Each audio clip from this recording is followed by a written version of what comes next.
It's a special Christmas edition of Thursday Night Football, and it's only on Prime Video. Tonight, the Denver Broncos take on the Kansas City Chiefs on Christmas night.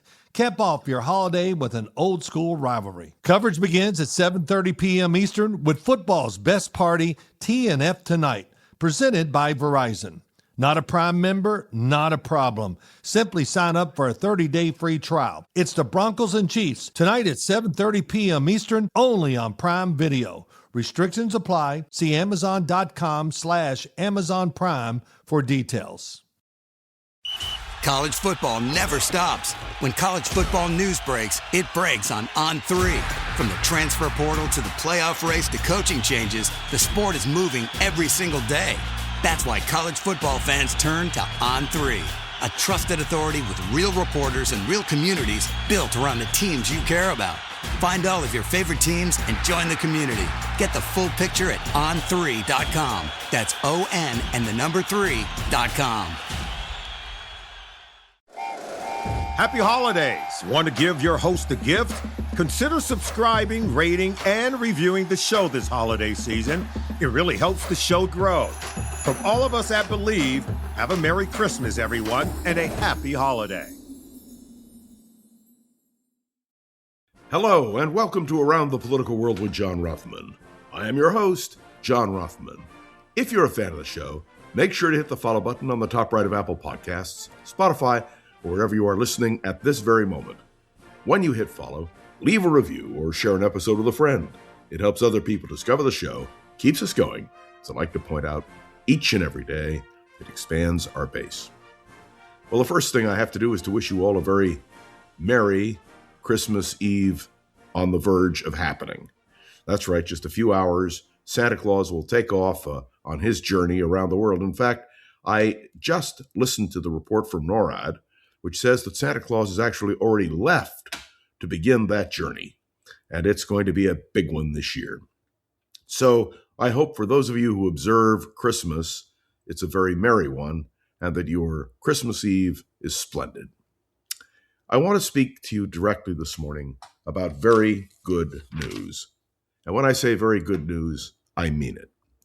The High Court, the United States Supreme Court, stopped the deployment of the National Guard in Chicago. Now, I must confess that I was wrong. I thought that it would be a 5-4 vote. Turned out to be a 6-3 vote.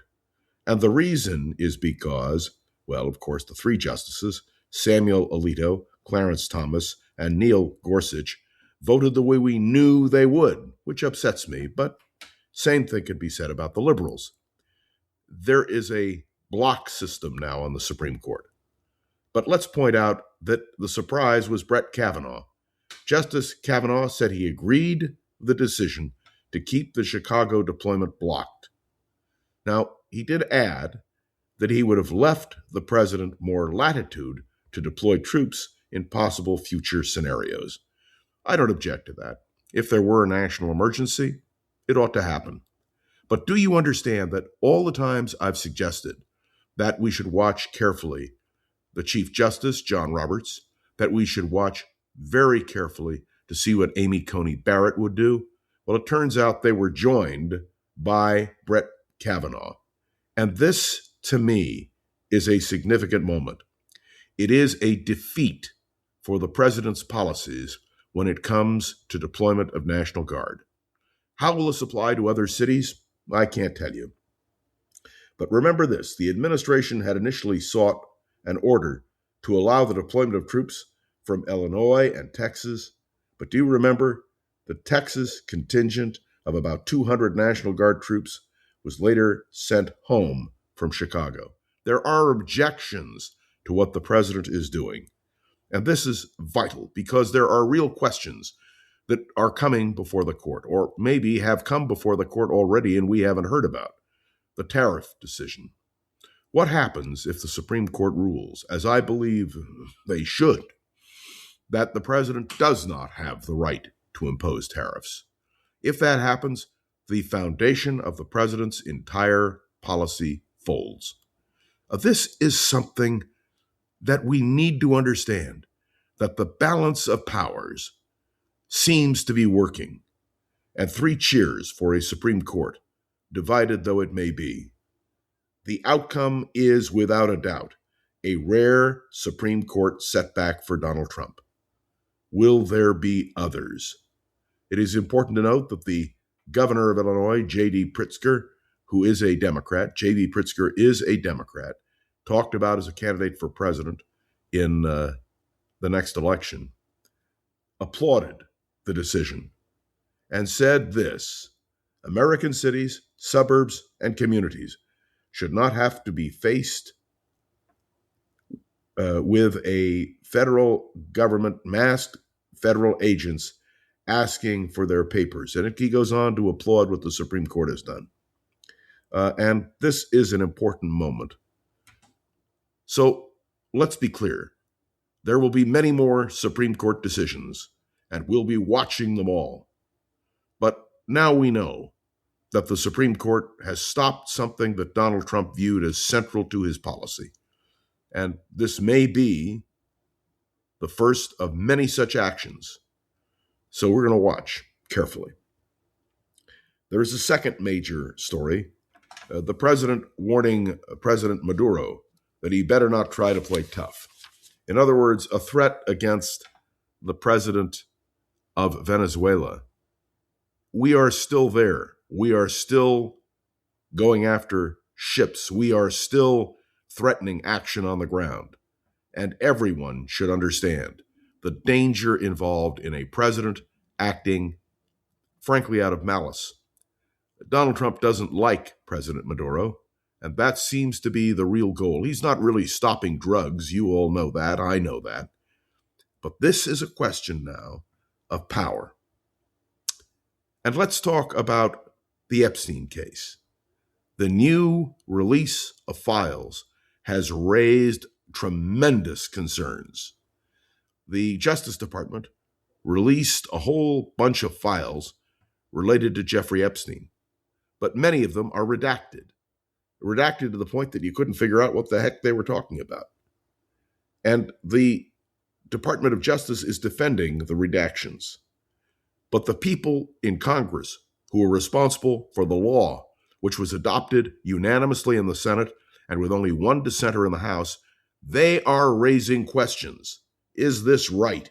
And the answer is, well, look, we know what these records reflect.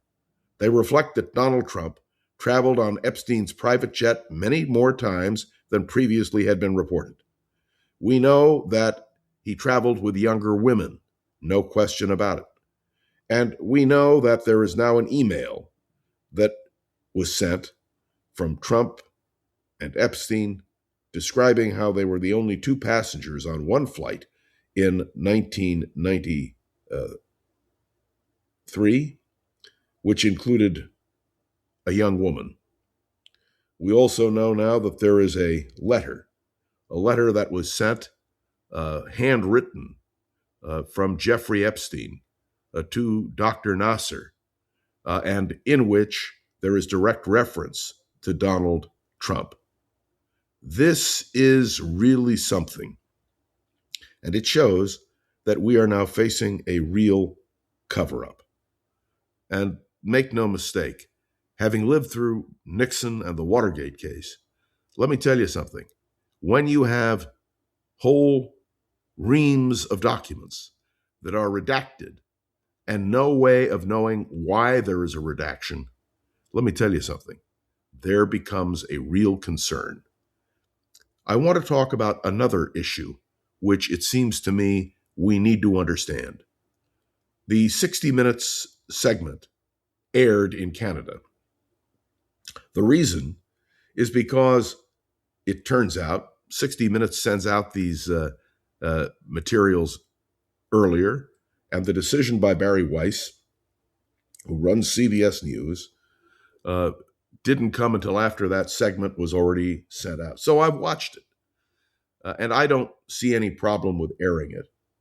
But make no mistake, when Barry Weiss abruptly pulled the 60 Minutes segment, we now know what it contains.